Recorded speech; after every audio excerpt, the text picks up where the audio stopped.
जरा बात हो रही थी कि जो सारा इंसिडेंट हुआ जनरल फैज हमीद की गिरफ्तारी के हवाले से, जो ट्रायल इस वक्त चल रहा है, साथ साथ 3 मिलिट्री अफसरान मजीद इस सारे मामला में तहवील में ले लिए गए, ये जो कुछ हो रहा है इसके बाद पाकिस्तान की सियासत में क्या कुछ होने जा रहा है, इसके असरात क्या होंगे और इस सब का जो सिरा है वो कहां तक जाएगा, इस सवाल से गुफ्तगू करेंगे। हमारे साथ ज्वाइन करें सीनियर सहाफ़ी तज़किया निगाह जनाब रियाज आजिज साहब। रियाज साहब अस्सलाम वालेकुम। वालेकुम अस्सलाम। रियाज साहब, पहला सवाल, your first impression regarding this whole incident. जब ये खबर आपके सामने आई, एक्सपेक्ट कर रहे थे? क्योंकि आज सागडार साहब कह रहे हैं कि फैज हमीद साहब की गिरफ्तारी एक मौजज़ा है।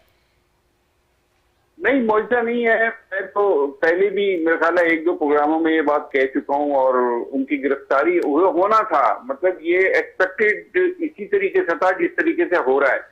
अब इसमें बहुत सारे तजकियाकार ये कह रहे हैं कि हमें तो बिल्कुल यकीन नहीं था, हमें पता नहीं था। ऐसा नहीं है। देखिए, जो हालात जिस वक्त जा रहे थे वो इशारे कर रहे थे कि ये सब कुछ होने वाला है और फैज हमीद मुसलसल टारगेट पे हैं और अंदर से कुछ लोग भी बता रहे थे कि हालात अंदर कुछ इंक्वायरी चल रही है। हाँ। अब इसके अंदर ये आप कह सकते हैं कि भाई इतना मतलब एक्सट्रीम पे जाके कि उनका कोर्ट मार्शल हो रहा है, ये अलबत्ता इसका थोड़ा सा जो है वो इस हवाले से एक वजह से ये भी बनी ना रियासत, एक वजह से ये डायरेक्टली कोर्ट मार्शल पे बात चली जाएगी। अलबत्ता है कि इंक्वायरी, उनसे पूछगछ, ये सारा चीज सिलसिला ये एक्सपेक्ट किया जा रहा था कि ये होगा।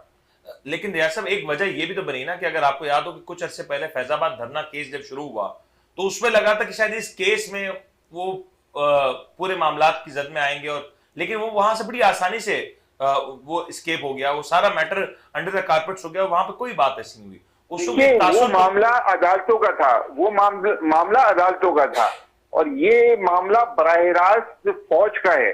ये पाकिस्तान की तारीख में इस तरह नहीं हुआ कि बराह रास्त किसी अफसर का कोर्ट मार्शल हो। मैं यही कह रहा हूँ कि बात कोर्ट मार्शल तक चली जाएगी, इसकी तवक्को नहीं की जा रही थी। लेकिन अदरवाइज तो मामला था कि वो नेट में आ गए हैं और वो उनके खिलाफ घेरा तंग हो रहा है और वो इस मरहले पे पहुंच गया। और ये बहुत अच्छी बात है कि पाकिस्तान की तारीख में ये सिलसिला, ये रिवायत भी डल गई कि एक एहतसाब हो रहा है, ये रिवायत भी डल गई कि इदारे में खुद एहतसाब हो रहा है। जी, पाकिस्तान की तारीख में पहली दफा ऐसा हो रहा है और ये बहुत अच्छी बात है कि ये एहतसाब तो हो रहा है ना, किसी का पूछा तो किसी से जा रहा है, किसी की डिमोशन तो हो रही है, किसी को सजा तो दी जा रही है इस बात पर, अगरचे मामला वो नहीं है। देखें, मैं फिर आपसे कह रहा हूं कि अभी मामला वहां तक नहीं है और उसकी क्लियरेंस नहीं है कि उनका एहतसाब जो है इस बुनियाद पे हो रहा है कि उन्होंने सियासत में मुदाखलत की, या इस बुनियाद पर हो रहा है कि उन्होंने वो जो करप्शन के मामला हैं उस हवाले से उनका बहुत ज्यादा नाम है। और उसमें 9 मई का हवाला आ रहा है, लेकिन 9 मई का हवाला भी सियासत में मुदाखलत के हवाले से नहीं है, वो म्यूटनी के हवाले से, बगावत के हवाले से। क्योंकि सियासत में मुदाखलत अगर उसकी बात करें तो उसमें तो बाजवा सरे फहरिस्त आने चाहिए। बाजवा ने तो सरेआम तस्लीम भी किया है कि मैंने ऐसा किया, मैंने ऐसा किया, मैंने ऐसा किया, तो बाजवा का तो कोई जिक्र नहीं है, ना उनका कोई एहतसाब हो रहा है, ना कोई इम्कान है उनके एहतसाब का। तो ये लेकिन जारी है बात की अच्छी बात है, लेकिन इसके अंदर अभी भी ये क्लियरेंस नहीं है, ये कहां तक जाएगी बात और क्या ये सियासत में मुदाखलत की बात आएगी कि नहीं आएगी। इसलिए कि पाकिस्तान को वो जो करप्शन का केस है उनका, उसमें तो दर्जनों कर्नल और जनरल और मेजर और ब्रिगेडियर मुलविस रहे हैं, उनके खिलाफ कभी कुछ नहीं हुआ। और अगर हुआ भी है तो उसको लोगों को नहीं पता चला कि मिसाल के तौर पे एनएलसी का जो स्कैंडल था और बहुत सारे स्कैंडल थे, हाँ उनका इंटरनल एहतसाब थोड़ा बहुत होता है, उनको क्या सजा होती है हमें ये भी नहीं पता चलता। तो बात यह है कि अगर पॉलिटिकल मुदाखलत के हवाले से कोई हो तो ये बहुत बड़ी बात होगी। अदरवाइज तो फौज अगर ये समझती है कि उन्होंने बगावत की है या हमारे खिलाफ साजिश की है, ये बिल्कुल डिफरेंट सब्जेक्ट है। ये इसका मतलब अगर फिर हम ये सोचेंगे कि देखिए सियासत में मुदाखलत का चैप्टर फिर ही ओपन रहेगा रियासत पर। तो लेकिन क्या वजह क्या बनी इस देखें ना, आप खुद कह रहे हैं कि ये कोई नई बात नहीं, करप्शन भी है, बहुत सारे मामला हैं, सियासत में मुदाखलत भी है, कोई तो ऐसी चीज बनी ना जिसने पूरी सूरत को इंस्टिगेट किया और फैज हमीद साहब की जो गिरफ्तारी और कोर्ट मार्शल यहां तक बात पहुंची, कोई तो एक वजह होगी। हाँ, वो बगावत के हवाले से कि वो जो कनेक्शन उनके मिल रहे हैं 9 मई के हवाले से, उन्होंने वो सारा प्लान चेकआउट किया, वहां के लोगों को किस तरीके से उन्होंने ऑर्गेनाइज किया, या उसकी 9 मई के बाद भी इवन कैसे वो सोशल मीडिया को ऑपरेट कर रहे थे, कैसे हिदायत दे रहे थे, ये सारी चीजें उसमें आ रही हैं। सियासत में मुदाखलत का चैप्टर तो खुला ही नहीं है अभी, और मुझे नहीं लगता कि वो खुलेगा। अगर वो चैप्टर खुल गया तो कहां तक मुदाखलत, क्योंकि ये बात भी काफी कही जाती है कि उनकी मुदाखलत सिर्फ तहरीक इंसाफ तक नहीं थी। देखिए, अगर वो खुलेगा तो फिर बात मुशर्रफ तक जाएगी और ज़िया-उल-हक तक जाएगी। नहीं, अगर मैं फैज हमीद साहब की अगर फैज हमीद साहब तक भी महदूद रखूं तो ये भी तो फैज हमीद साहब के हवाले से कहा जाता है ना कि वो एक तरफ तहरीक इंसाफ के साथ भी खेलते थे, दूसरी जानिब वो नून लीग के साथ भी गुफ्तगू रखते थे, फिर वो पीपल्स पार्टी के साथ भी मामला में थे। पीडीएम का कयाम कैसे हुआ, वो भी एक पूरी साइंस है कि आखिर कैसे हो सकता है कि 11-12 जमातें एक रात में इकट्ठा हो जाएं और फिर एक अलायंस इतना मजबूत बन जाए, फिर वो हुकूमत भी कर ले। ये भी पाकिस्तान की तारीख में नहीं हुआ। तो फिर ये अगर बात फैज हमीद साहब तक रहेगी तो कहां तक जाएगी? मुनीर साहब, इस बात को समझ लीजिए कि जब इस तरह के मामलात होते हैं, यानी कोई अगर बाय डिजाइन ये सारी चीजें हो रही होती हैं, तो वो इंस्टीट्यूशन कर रहा होता है, उसमें एक फर्द उसको ऑपरेट कर रहा होता है। अगर ये सियासत में मुदाखलत के हवाले से चैप्टर को ओपन करेंगे तो इंस्टीट्यूशन के खिलाफ कार्रवाई होगी। आप समझ गए बात मेरी? तो आप ये कह रहे हैं कि कार्रवाई किसी को सेव करना है? जी, अगर ये कार्रवाई नहीं हो रही सवाल, इसका मतलब किसी को सेव किया जा रहा है? नहीं, मैं समझा नहीं, आपकी आवाज कट रही है। मैं कह रहा हूं अगर इस हवाले से कार्रवाई नहीं हो रही कि सियासत में मुदाखलत के ऊपर कार्रवाई हो, तो क्या ये कहीं ना कहीं किसी को सेव किया जा रहा है? नहीं, बिल्कुल सेव किया जा रहा है। इदारा अपने आप को तो सेव कर रहे हैं ना। अगर वो बाजवा के खिलाफ फौरी तौर पे, देखिए, अगर सियासत में मुदाखलत या पीटीआई बनाने के हवाले से या नवाज शरीफ की गवर्नमेंट गिराने के हवाले से कोई बात होगी तो बाजवा सरे फहरिस्त है उसमें, इसलिए कि बाजवा ने तो वो सरेआम इस चीज को मीडिया के सामने तस्लीम भी किया है, बहुत सारे इंटरव्यूज में ऐसी बात कर दी है, बहुत सारे जर्नलिस्टों से प्राइवेटली ऐसी बात कर दी है। उन्होंने तो तस्लीम किया इस बात को, इस आदमी ने तो तस्लीम नहीं किया कभी भी। तो सियासत में मुदाखलत के चैप्टर ओपन कर ही नहीं रहे लोग, और करेंगे भी नहीं, मुझे नहीं लगता कि करेंगे, इसलिए कि वो पूरे, देखिए एक चीज समझ लीजिए कि जब इस तरह की कोई पॉलिसी होती है तो बाय इंस्टीट्यूशन होती है, यानी वो कमांड उनको कहती है कि आप ये काम करें, आप नवाज शरीफ की गवर्नमेंट गिराएं, तो ये कमांड कह रही है, यानी पूरा इदारा कह रहा है, बाय डिजाइन बाय पॉलिसी कह रहा है। तो वो वहां तक तो जा नहीं रहे, हालांकि मैं समझता हूं जाना चाहिए, लेकिन जाएंगे नहीं है, इसलिए कि चलिए कहीं ना कहीं से तो शुरू हो रहा है, ये अच्छी बात है, लेकिन बात ये है लेकिन रियासत तहरीक इंसाफ, अगर मैं अली मोहम्मद खान साहब की गुफ्तगू को सुन रहा था, वो कह रहे सिलेक्टिव एहतसाब नहीं हो सकता, उमर अयूब साहब कह रहे सिलेक्टिव नहीं हो सकता, बाजवा साहब को भी इसमें होना चाहिए, बाजवा साहब को भी सवाल होना चाहिए कि जब ये कुछ हो रहा था, आप चीफ थे, आपने क्यों ना रोका? सवाल तो तब बनता है। वो देखिए, उमर अयूब की बात बिल्कुल ठीक है, उनका मुतालबा बिल्कुल ठीक है, लॉजिकली वो बिल्कुल ठीक कह रहे हैं कि उसको बाजवा को भी तो लाओ नेट में, लेकिन वो नहीं आएंगे, इसलिए कि उनकी बाय डिजाइन पॉलिसी नहीं है, इंस्टीट्यूशन का ये इरादा नहीं। देखिए, आप प्रेस रिलीज है ना, उसको पढ़ लीजिए तो आपको समझ में आ जाएगा, पहला प्रेस रिलीज जो आया जी, उसको पढ़ लीजिए, आपकी समझ में आ जाएगा ये मामला कहां तक जाएगा और क्या वो करना चाह रहे हैं। वो सिर्फ फैज हमीद को इस बुनियाद पर टारगेट करना चाह रहे हैं कि उसने 9 मई को सारा डिजाइन किया, ऑपरेट किया, और उसके बाद ऑनवर्ड वो मुसलसल एक साजिश की शक्ल में काम करता रहा वो आदमी। ये असल में फौज को इतराज है, बाकी कोई इतराज नहीं है, इसलिए कि पूरा इदारा ही मुलविस रहा है बहुत सारी चीजों में। देखिए, टॉप कमान अगर मुलविस है तो इदारा इंस्टीट्यूशन मुलविस है, तो टॉप कमान में सिर्फ 2 लोग नहीं होते कि आईएसआई चीफ और आर्मी चीफ, उसके नीचे की भी अफसरान सारे मुलविस होते हैं। तो फिर तो पूरी चेन को आपने 50-60 लोगों को सजा देनी पड़ेगी यार। अच्छा, नहीं कर सकेंगे, ये नहीं करना चाहते हैं। ये जो सारी सूरत हाल है, चले फैज हमीद साहब का तो एक मामला है, क्या इसका असर अब तहरीक इंसाफ पे भी पड़ता नजर आएगा, खुद इमरान खान साहब के ऊपर भी पड़ता नजर आएगा? नहीं, बिल्कुल इमरान खान तो मुतासिर होंगे उससे, इसलिए कि कुछ क्लू 9 मई, आगे 9 मई हुए, दूसरा कोई इशू नहीं है।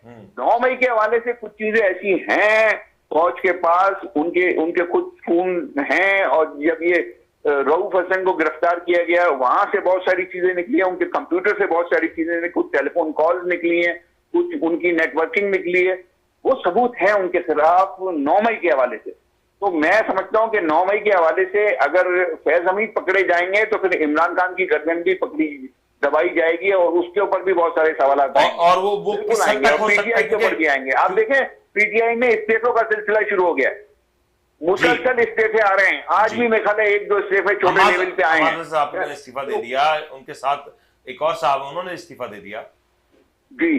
तो अब ये क्यों हो रहा है? ये इसलिए हो रहा है कि अब असल में पीटीआई असल अताब अब शुरू हुआ है पीटीआई पे, क्योंकि वो देखें जब वो पकड़ा जाएगा फैज हमीद, वो कुछ एतराफ नहीं करेगा, उसके साथ जिधर ब्रिगेडियर और वो पकड़े गए एक कर्नल, वो भी कुछ एतराफ करेंगे, और भी अभी 2-4 लोग आएंगे नेट में।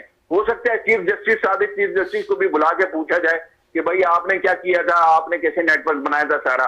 वो लंदन भाग गए।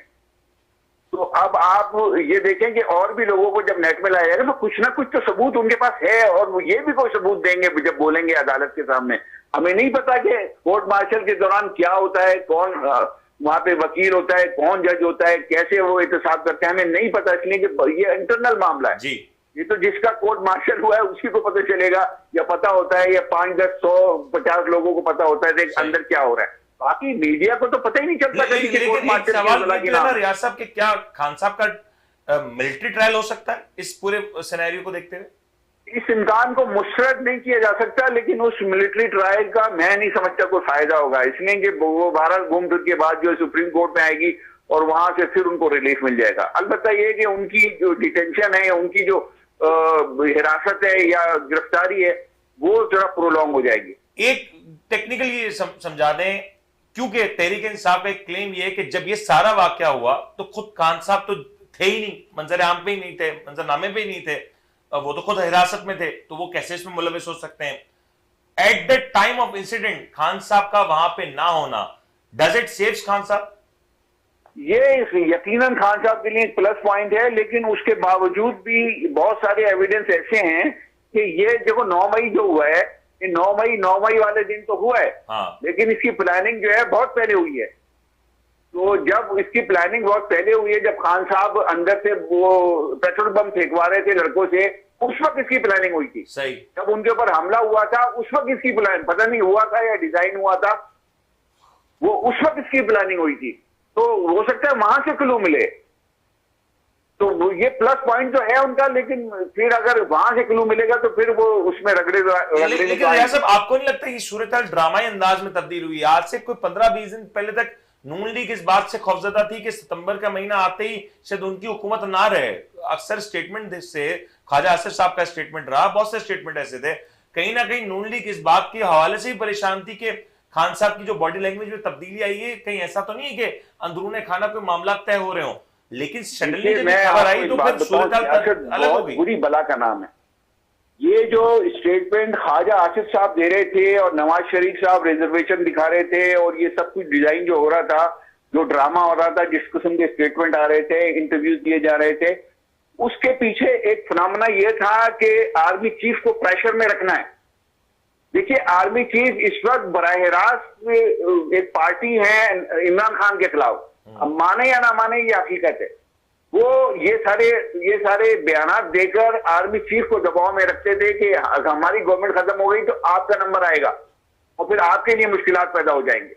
वो ये अच्छा इसलिए कि वो दबाव में डाल के फिर अपना खूंटा मजबूत करना चाहते थे, और वो कर दिया उन्होंने, और वो कर दिया, वो कामयाब हो गए। लेकिन बिल्कुल कामयाब है वो। मैं तो आपसे मेरे ख्याल पहले भी आपके प्रोग्राम में और प्रोग्रामों में कह चुका हूं, आप कहते थे कि हुकूमत जाने वाली है, मैं आपसे कहता था कि 2.5-3 साल ये हुकूमत कहीं नहीं बिल्कुल आपने कहा था, बिल्कुल आपने कहा था, हमारे प्रोग्राम में कहा था, ऑन रिकॉर्ड कहा था।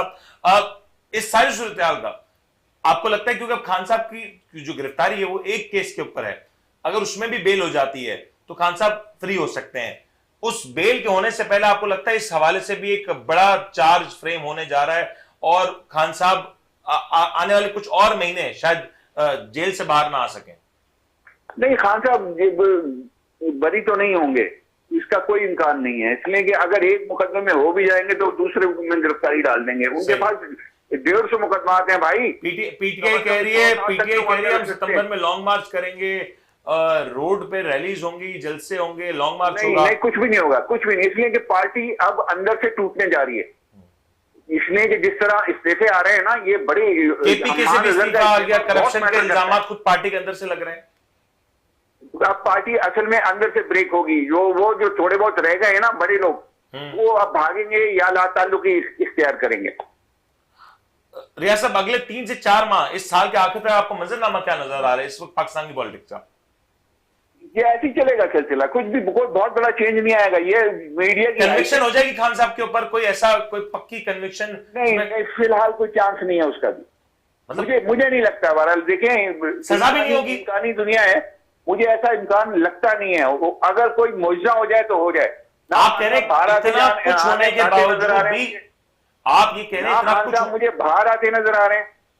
अच्छा, खान साहब के खिलाफ कोई मुकदमा साबित होता नजर आ रहा है, यानी उनको सजा भी नहीं हो रही। वो ऐसे ही चलेगा सिलसिला। कैसे किस हद तक मेंटेन कर सकती गवर्नमेंट? 1 साल कर लिया, उसका प्रेशर गवर्नमेंट के ऊपर अलग है।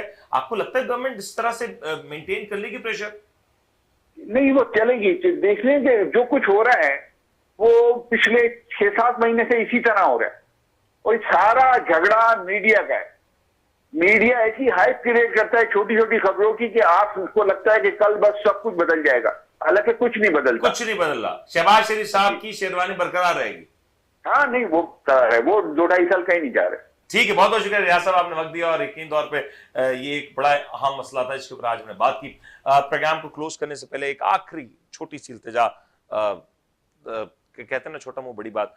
पाकिस्तान में यकीन तौर पे सारी पॉलिटिक्स अपनी जगह पे, सारे मामलात अपनी जगह पे, सारी रंजिशें अपनी जगह पे, लेकिन ये जो एक मामला है कि एक शख्स जो कि एक कंटेंट बनाता है जिसका कंटेंट आपको पसंद नहीं है, एक यूट्यूबर है या कोई एक सहाफ़ी है या कोई एक शख्स है जो कोई बात करता है या तनकीद करता है, और ये तनकीद अगर बिलो द बेल्ट नहीं है तो फिर ये रिवाज भी नहीं हो सकता, या ये रिवाज भी नहीं होना चाहिए कि उसको आप उसके घर से किडनैप कर लें या कहीं से भी उसको एक नामालूम मुकाम पर मुंतकिल कर दें। क्योंकि जब इस तरह का कोई वाक़या होता है तो फिर इससे बहुत ज़्यादा लोग मुतासर होते हैं, इससे एक गम गुस्सा होता है, और आपके वो रियासती अनासर जो तलाश करते हैं इस तरह के मौक़ों को कि इसको एक्सप्लॉइट किया जाए, उनको तक़वियत मिलती है। आपका गम, आपका गुस्सा, आपकी नाराज़गी सर आंखों पे, लेकिन एक आज़ाद माशरे में, एक जमहूरी माशरे में कम से कम ये रिवायत नहीं होनी चाहिए। इस अमल के हवाले से हम शदीद अल्फाज में कंडेम करते हैं और गुजारिश करते हैं कि इस तरह के जितने भी लोग हैं जो कि डायरेक्टली इस पूरे खेल का हिस्सा नहीं है, जो एक बड़े लोगों का खेल है उसका कोई हिस्सा नहीं है, या हम जो सवाल करते हैं हम उसका हिस्सा नहीं है। हमारा काम सवाल करना है, हम सवाल कर सकते हैं। वो लोग जो कंटेंट बनाते हैं, जो शायद एक तंज़ो मिज़ाह के अंदाज से तनकीद करते हैं, लोगों की जज्बात की तर्जुमानी करते हैं, अगर वो सही है तो लोग देख रहे हैं और लोगों को पसंद आता तो लोग देख रहे हैं, लेकिन उसका ये हल हरगिज नहीं है। उससे शायद नफरतें बढ़ेंगी, और इस वक्त पाकिस्तान में इस माहौल में नफरतें बढ़ाने का काम हम नहीं कर सकते। उम्मीद करते हैं आपको आज का प्रोग्राम पसंद आया होगा। अपने मेज़बान मुनीर मेमन को इजाज़त दीजिए। अपना ख्याल